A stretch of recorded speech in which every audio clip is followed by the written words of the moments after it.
উত্তর দিনাজপুর জেলার Kaliaganj state general হাসপাতালের ডেপুটি সুপার আক্তার আলীকে সাসপেন্ড করল পশ্চিমবঙ্গ স্বাস্থ্য দপ্তর।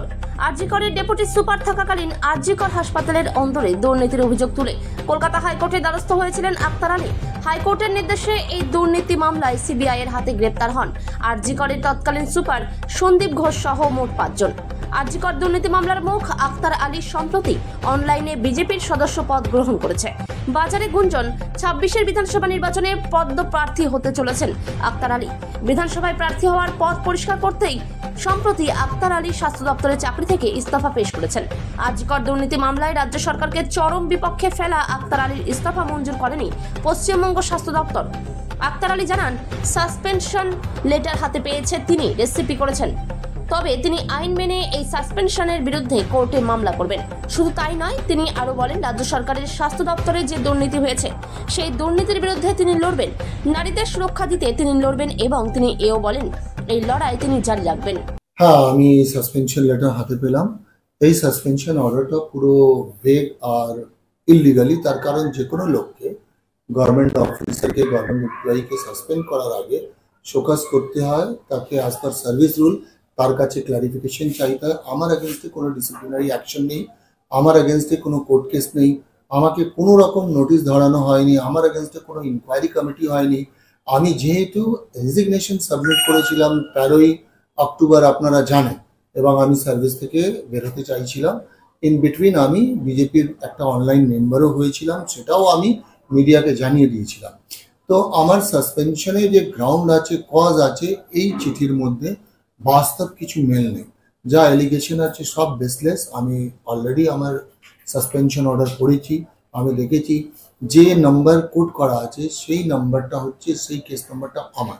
এবার আমি যখন 2024 সালে আগস্ট মাসে 21শে আগস্ট হাইকোর্টে কেস করেছিলাম, এই কেসটা এবং তার অর্ডার বেরিয়েছিল 23 আগস্ট। দেখুন, ওখানে अगेंस्ट আক্তার আলী বা কিছু কোড করা নেই, শুধু এটা কোড করা আছে। এবার মজার ব্যাপার হচ্ছে কি, এই অর্ডারে লাস্টে আবার 2-3টে লাইন লিখে ওরা ওদের পিঠ বাঁচিয়েছে। কারণ আমার এগেনস্টে কোনো কোর্ট কেস নেই, আমার এগেনস্টে কোনো ইনকোয়ারি নেই, আমার এগেনস্টে কোনো এলিগেশন বা কোনো রকম জিনিস প্রমাণ হয়নি কি যেটা ইনকোয়ারি করে প্রমাণ হয়েছে। একটা আমার আপনাকে দেখাচ্ছি, এটা একটা রিপোর্ট আছে, এটা ইনকোয়ারি রিপোর্ট, এটা প্রমাণ হয়েছে। এবার প্রমাণ হয়েছে সে টিএমসিপি লোক বলে এর 7 খুন মার। এ মেয়েদেরকে পলিটিক্যাল র্যালিতে, ইলেকশন ক্যাম্পেইনিং এর জন্য মেডিকেল স্টুডেন্ট মেয়েদেরকে ফোর্সফুলি নিয়ে যেত, পরীক্ষা ফেল করে দেবে বলে, তাদের রেজিস্ট্রেশন বাতিল করে দেবে বলে। এই রাজ্যে মুখ্যমন্ত্রী কি করলেন? ওনার লজ্জা করে না কি? ওনার রাজ্যে উনি হেলথ মিনিস্টার, উনি পুলিশ মন্ত্রী, উনি মুখ্যমন্ত্রী, আর এই অবিক দে নামে এলিগেশন যেটাতে 4 জনের সই আছে, যেটা প্রমাণ হয়েছে, হ্যাঁ, সেটাতে ওই মেয়েদেরকে জোর করে মেডিকেল স্টুডেন্ট, ডাক্তারি পড়ুয়া ছাত্রদেরকে নিয়ে যাচ্ছে কিসের জন্য? ইলেকশন ক্যাম্পেইনিং এর জন্য। এত খারাপ দিন ওনার চলে এসছে, ওনার লজ্জা করে না? ওনার বাড়িতে মেয়ে নেই? এই রকম যদি স্বাস্থ্যমন্ত্রী হয়, আমি দাওয়া করব স্বাস্থ্যমন্ত্রী হিসাবে উনি পেয়ে যান। উনি স্বাস্থ্য দপ্তরের করাপশন দুর্নীতিকে কন্ট্রোল করতে পারছেন না, ওনার প্রিন্সিপাল সেক্রেটারি কন্ট্রোল করতে পারছে না, ওনার এগেনস্টে কত এলিগেশন জুনিয়র ডাক্তার থেকে আরম্ভ করে, কিন্তু উনি ওনাকে সরাননি। তার কারণ তোলাবাজি করে বলে, টাকা তুলতে হবে, সামনে ইলেকশন। এসএসএমই বলে একজনকে বসানো হয়েছে মুর্শিদাবাদ মেডিকেল কলেজে, উনি প্রিন্সিপাল ছিলেন, একদম ওপেন কারাপশন করেছেন, পয়সা নিয়ে নিয়ে নিয়োগ করেছেন ডাক্তারদের সাথীতে। ওনাকে কি করা হলো? স্পেশাল সেক্রেটারি করে দেওয়া হলো। এই সরকারের নীতি হচ্ছে যে অনেস্ট লোক তার পেছনে লাভ, বিশেষ করে মাইনরিটি।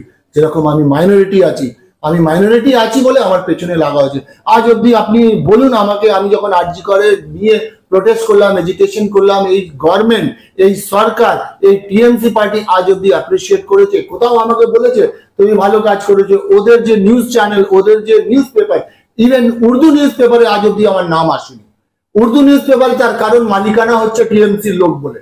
তো এই সরকার যেটা হচ্ছে পুরোপুরি অ্যান্টি মুসলিম। আমি মুসলিম বলে আমাকে টার্গেটেড করা হয়েছে, আমি বিজেপিতে গেছি বলে আমাকে টার্গেট করা হয়েছে, আমি ওদের জন্য হিরো হয়ে যাচ্ছি, আমি সার্ভিসে রিজাইন করেছি, আমাকে বেরোতে দেবে না, আমার ইমেজ নষ্ট করতে চাইছে ওরা, সেই জন্য ওরা আমাকে সাসপেনশন করেছে। এটা নিয়ে এটা চ্যালেঞ্জ করে আমি হাইকোর্টে যাব।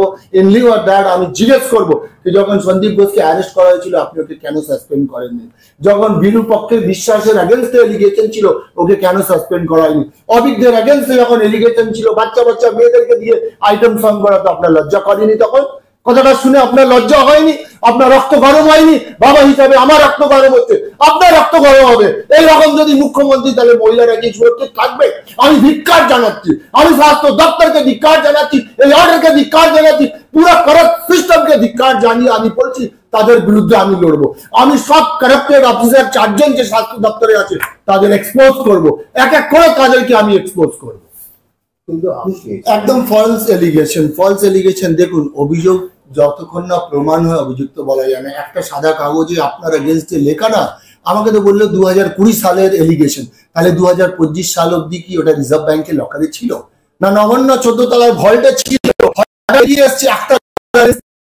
এতদিন কোথায় ছিলেন? যখন আরজি কর নিয়ে আমি কেস করেছিলাম, যখন নিয়ে চেঁচাচ্ছিলাম তখন ছিল।